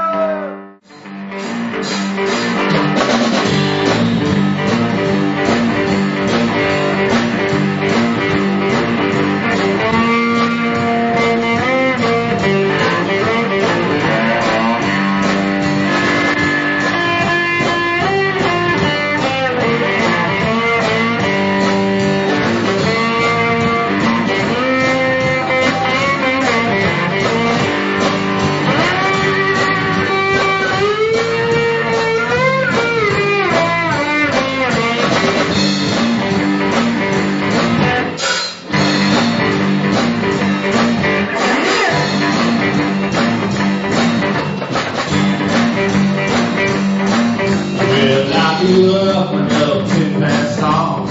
Should've got into it, came along. If you like smoke, you learn another blues. Now I'm writing songs about more you.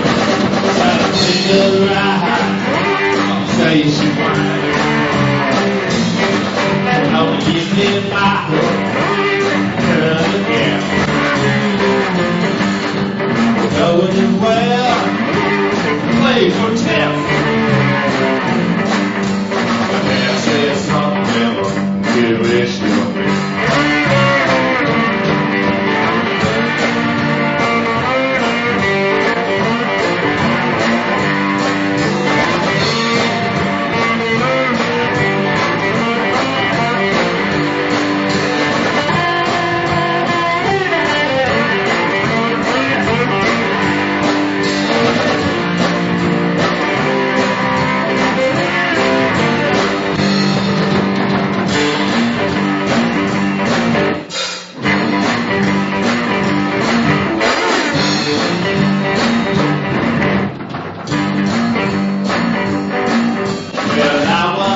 59. Kelly, I saw you smell delicious time. All things change and all the stay the same. And the generation flex, same for stay. So get on my house, face you find. Don't get set miles, turn it down. We're going well, play for tips. My dad said, son, you never Jewish to well.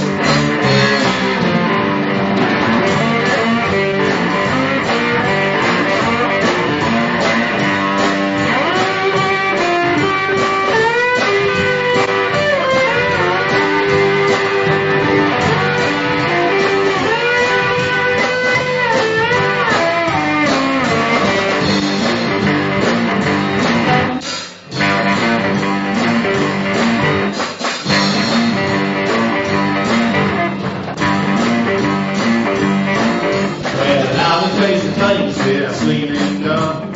It's a wonder I'm still moving. So take a moment in silence, spill a drink on the ground, where all our old friends no longer around. I am drinking around on station wine.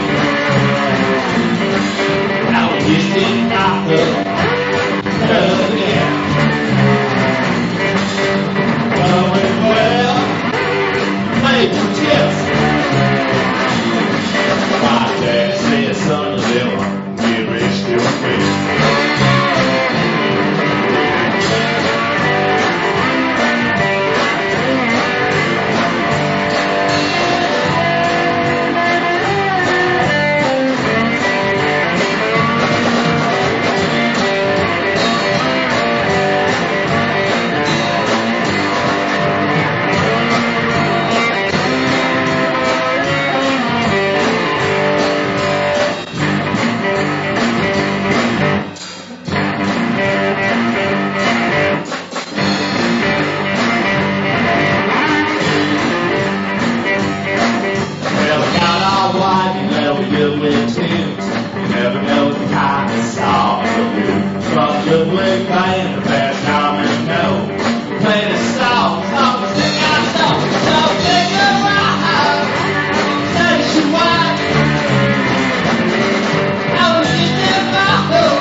swing and we'll play some tunes. Dancing to some old town ditty. I just like to watch her move. Take a ride to the falling cafe. Watch the sunset play the blues. Sitting burning off about nothing. Jukebox playing great white tunes. Like sweet vanilla black coffee. Bunch of Elvis smells from away. Like sweet vanilla black coffee. I'm all about it now. She loves me. One, I want away. She's right on. I want away.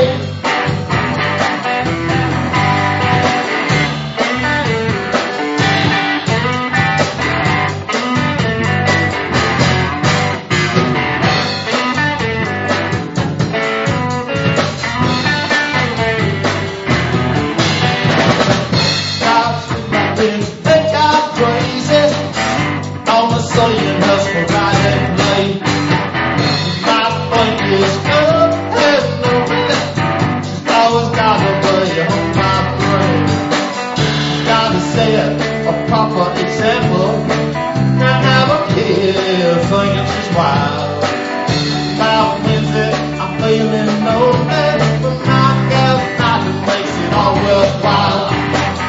Like sweet iron black coffee, bunch of Elvis smells once away. Like sweet iron black coffee, I'm all about it now. She's like me. Wow, she now wants away. She now wants, she now wants away.